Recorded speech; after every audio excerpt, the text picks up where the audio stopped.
Každý z nás má v živote svoje predstavy a ciele.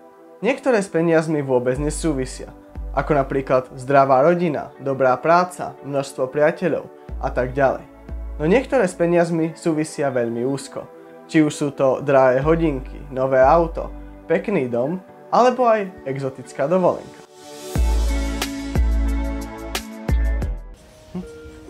No väčšina ľudí svoje finančné ciele nedosiahne. Ale nie je to preto, že by boli neschopní, že by sa im nechcelo pracovať. Je to z toho dôvodu, že nemajú tie správne finančné návyky. Preto vám v tomto videu ukážem 3 finančné návyky, ktoré zdvihnú vašu finančnú gramotnosť a nebudete už nikdy chudobní. Návyk číslo 1 je zbavenie sa návykov zlých. Čo tým myslím? Hlášky typu peniaze nerastú na stromoch, tí bohatí to určite nakradli a tak podobne nám bránia stať sa bohatými. S peniazmi je to ako s ľuďmi. Ak ich považujeme za niečo zlé a nestaráme sa o nich, ani oni sa o nás v budúcnosti nepostarajú. Návyk číslo 2 je robenie si finančných záznamov. Napriek tomu, aké je to jednoduché, to ľudia nerobia. Keď si nerobíte finančné záznamy, je to ako by ste išli na letisko, nasadli do náhodného lietadla a dúfali, že bude letieť tam, kam chcete. Ak nepoznáme svoj finančný stav v súčasnosti, nevieme, čo môžeme zlepšiť, kde máme nejakú dieru v rozpočte a ako sa vieme k našim cieľom posunúť.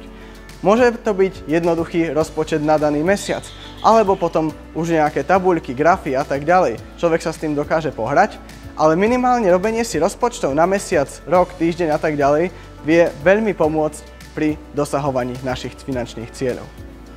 Tretí a kľúčový návyk je pravidelné investovanie.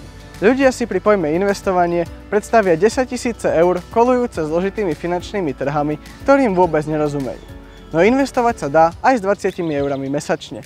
Dôležité je, aby to bolo pravidelne a po čo najdlhšiu dobu. Počase budete sami prekvapení, aký veľký majetok sa dá takýmto spôsobom vybudovať, a to úplne bez práce. Ak sa naučíte dodržiavať tieto 3 jednoduché návyky, garantujem vám, že váš život už nebude nikdy taký, aký bol doteraz. Držím vám palce a vidíme sa na letisku na ceste na nejaké pekné miesto. Ahoj!